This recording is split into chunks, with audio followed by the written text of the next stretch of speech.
I think you've made a really good point. It's a thing I think all three of us are proud of. That's uh, if you look at what happened in 2002, and you had the four C's concept, and where we are now with the understanding of the four C's concept and the eight factors, and I think there's probably a restlessness within us about sort of digging deeper and understanding it better.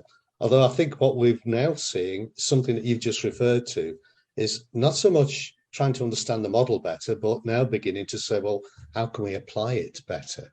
And that's what I see. The emphasis is now on, well, what difference can it make for people? And what can we explain better? And as you know, in recent times, we've been looking at, well, can we understand trust in a different way? And it is. And so the concept that we've been working on appears to be becoming a lens through which we can look at things anew and come up with a fresh perspective, and then use that evidence base that we've created to be able to say, well, we can actually speculate reliably.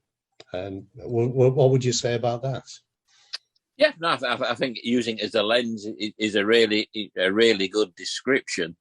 But I think what we're thinking about is it helps people understand themselves. It's not judging, it's not pejorative in any way, but by understanding yourself and how to interact, is really the key to the sort of human functioning.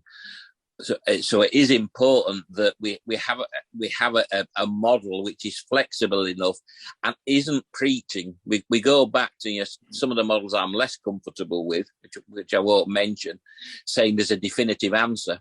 We can give a really good explanation and give people the choice of what they do. We don't want to create the same. We want to encourage diversity. We want people to be different, but then not to be disadvantaged. So there's nothing wrong with being sensitive. There's nothing right about being mentally tough. What's really useful is knowing where you lie and being able to work together effectively. Things move forward if we get a range of skills. Now, everybody's known that since Belbin's time, and mental toughness is part of that. I think sometimes it's seen as us advocating people have to be mentally tough, and we're not. People who are mentally tough have an advantage in some environments. 2 points there. Sensitive people can function really well in those environments. And secondly, and it's the core as an occupational psychologist by training, it's not about fitting the person to the job. There's an argument about fitting the job to the person. And in the UK, certainly with COVID and the dropped out exams, we know sensitive people from our research find exams more difficult. So we can help people deal with that and have skill sets and techniques for dealing with those pressures. A more fundamental question is, do you need to do exams? And I know there's a debate in the educational communities is do we need them? So there's those two elements going on all the time, helping at an individual level, helping at a group level, and helping at a wider sort of organizational level, and getting away from the idea that you just need to toughen up. You're not coping and it's your fault. And I think sometimes people use the concept that way, and that's really negative, because we're not saying that at all. But you could toughen up, you could be supported more, or it's probably a combination of both. Well, I think I really like that, Peter. I mean, you're quite right. 20 or 30 years ago, the emphasis was pretty strongly on you need to become more mentally tough. There was little attention being paid to the mentally sensitive and what mental sensitivity really meant. I see a change, and within sort of the people development and organizational development community, practitioners, we see a word beginning to appear. And I'm always wary of buzzwords, but there is a very interesting word, that's self-awareness. And we see that appearing more and more. And I think we've got quite a lot to contribute to self-awareness. Would you agree with that? Yeah, I think self-awareness, you go back to the why people are interested in taking a psychology degree and being psychologists. It's what we want is people who help people understand themselves without being definitive and telling them what they need to be. The great dangers of psychology from Freud onwards is everybody has to think the same way as I do. I've got this answer, so we have an answer. So understanding where you are, being able to describe that to other people, because people still think people are mind readers and understand where they're coming from, and you don't. So having a shared dialogue, and shared words, but just being accepting of yourself, but also accepting of yourself that you're not perfect and you can develop and do stuff. So that self-awareness is the key with that, but you can't use it as an excuse for, well, I'm just somebody who shouts at people. It's not acceptable just to say that's my major failing, but live with it. It's working on it, understanding it, and sharing it. It's the sharing it. Why do people react in the current situation about the war in Ukraine or about COVID differently? By understanding those differences, we can actually help support the right people at the right time. Yeah. I love that point. I think because when you think of some of the political discourse over the past sort of 5 or 6 years, there's always been this sense of when you look online, if you think differently to me, obviously I don't want to engage in any idea that I might be wrong. So you must be an idiot. And then we're surprised when that doesn't change their mind. Which is it's that classic thing when people start a news item, everybody finds this difficult because you think as a psychologist. No, they don't. Some people, COVID, terrible thing in the UK. Don't want to be misinterpreted, but some people are the healthiest they've ever been. Mental. Most people had a problem, but not everybody. And some people, it allowed them to reinterpret their lives and all sorts going on. So it's getting away from that simplicity. It's getting away from that one size fits all. It's getting away from we have the answer to the world's problems. Mental toughness provides more information, and the more information you can get, the better decisions you can make, and the better understanding you can have of other people. It's an ongoing process because there's all sorts of other aspects of human functioning, which are outside science, for example. But the more you accept, the more you debate, and we go back to that academic element, is we're happy to have an academic debate. We're happy to get into discussions. It's difficult when people are just difficult about what we do, but we're always open to people having different ideas or challenge what we say, and that's why we go back to that evidence base. We can back it up. And we want a debate, we want some discussion, and rather than people suggesting what we've said, they can always ask us what we've said. Often things are in the papers or on social media about what I've said or what I've done. It's easy enough to get hold of me and say, what do you think about that? So, to paraphrase it, because I'm rambling on it, we support we agree with the importance of being able to disagree. And that's how academia was, and it's sort of faded out a little bit now. It's more definitive, and practitioners, it's the same sort of thing. So, we have an answer, we have an approach which we think is useful. I think that's perhaps just reflective of the zeitgeist, whether it's an academic opinion or which team you're on when a celebrity gets divorced. This kind of partisan, pick your side and close your minds a bit. I love the idea where you were explaining there, Peter, about and the irony, of course, is you have a wonderful book called Developing Mental Toughness that a couple of hangers-on contributed to as well. But really, I suppose the way that you're describing the role of mental toughness there, it seems to be more about, it's actually how you understand and use your level of toughness or sensitivity more so than it is about developing it. Maybe the title of the next one is more to be so understanding and using rather than developing. Would that be fair? Yeah, well, I think it's a really good point, and I think both are fair, because I think as the world is at the moment, and as the systems are at the moment, developing mental toughness can bring you huge advantages. We live in a world where being more mentally tough has advantages. Being sensitive can be quite difficult, but I've always thought it was a more interesting world. But I've got colleagues in the medical sphere, and in the past, working stupid hours and having really bad situations the classic response was, well, you just have to learn to deal with it, live with it, it'll toughen you up. And it clearly doesn't. And what's happening now, people have choices. They've all retired. They think, okay, so your peril say, this will toughen you. I mean, it's the same with schools. In my day, if you were shy, I'm an introvert. I'm a confident introvert, but how they got round that was stick in front of assembly, make you read things. Well, as a shy dyslexic introvert, that didn't make me tougher. Yeah. So I always say, you're throwing people in the deep end. Some people don't swim. Yes, the classic.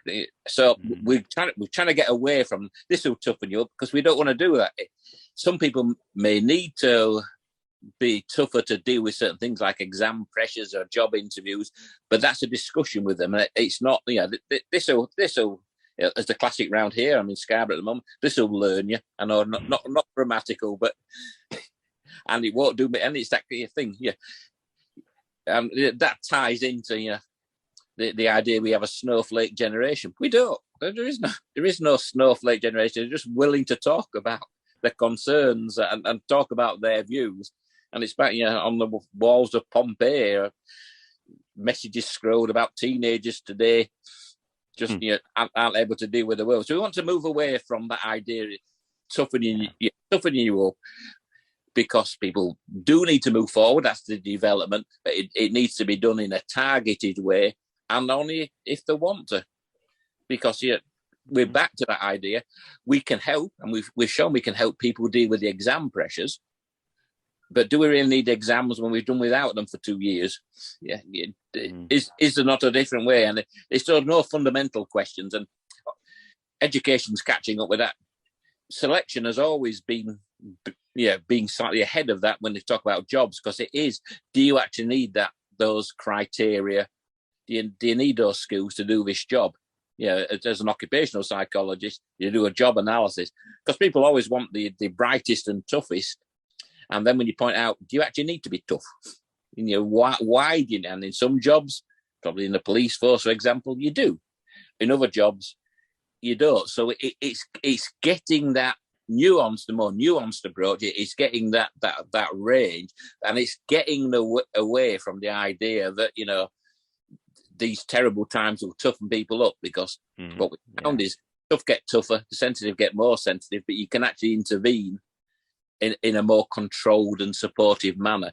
So we're back to that. My mantra is, don't throw people in the deep end, because they might not come out.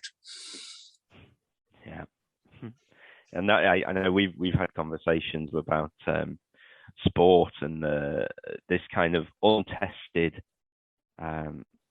idea that sport develops your character and builds your character and that kind of thing, whereas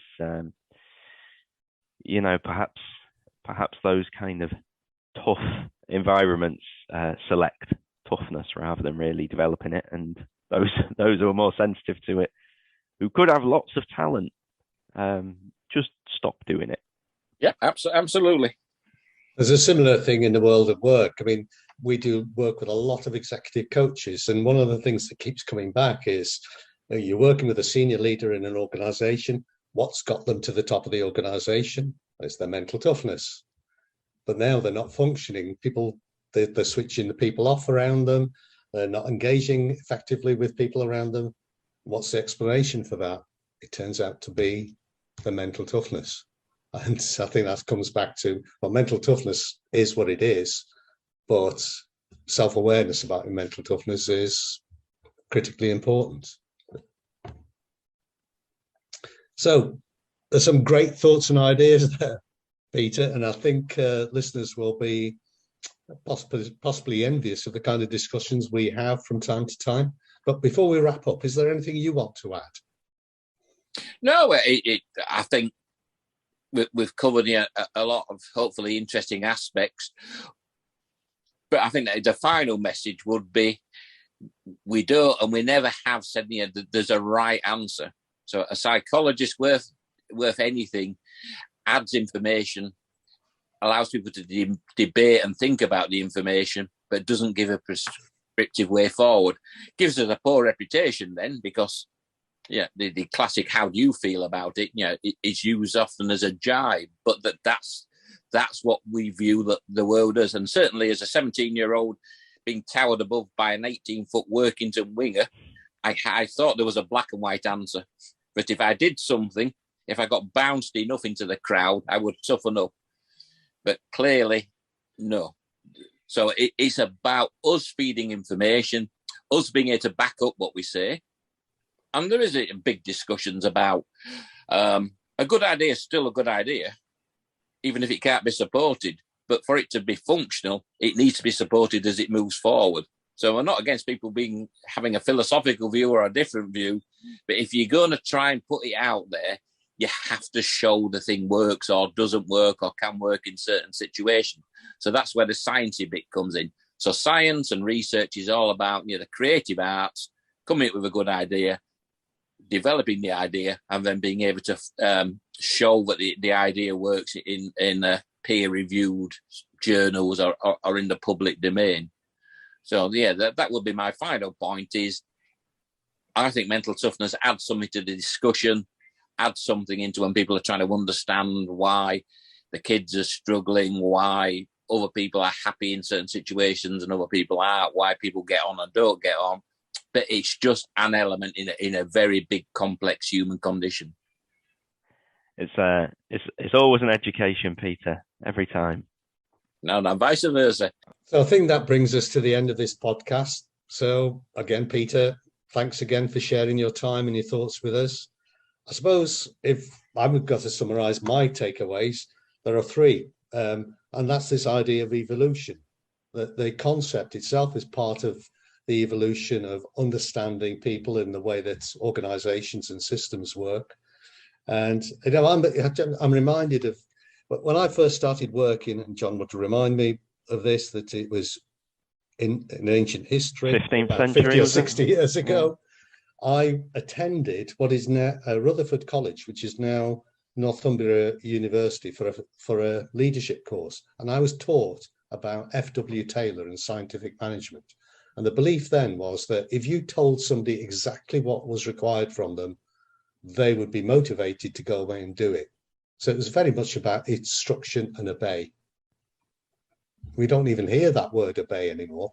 And so, we do have to buy into this idea that we're evolving our understanding. We haven't got a perfect understanding, but the mental toughness concept, as you describe it, is improving our understanding of the human condition.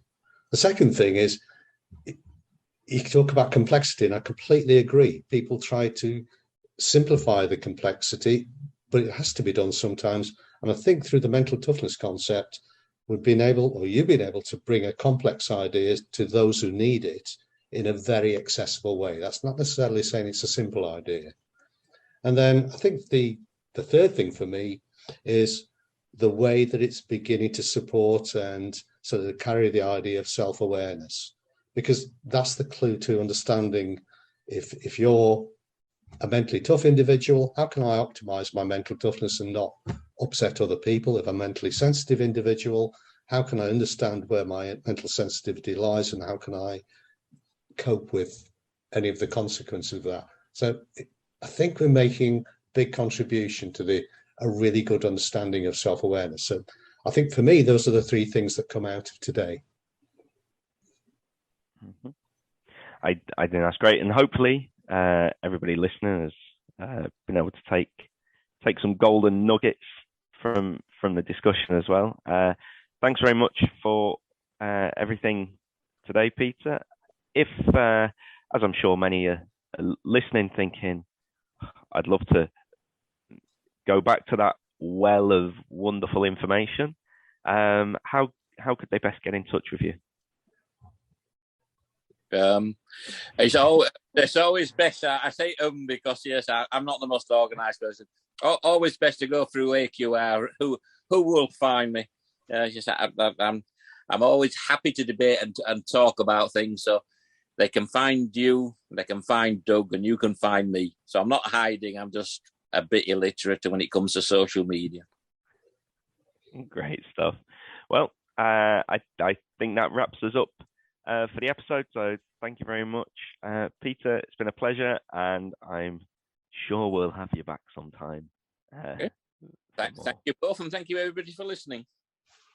Cheers. Thank you, Peter. It's been brilliant.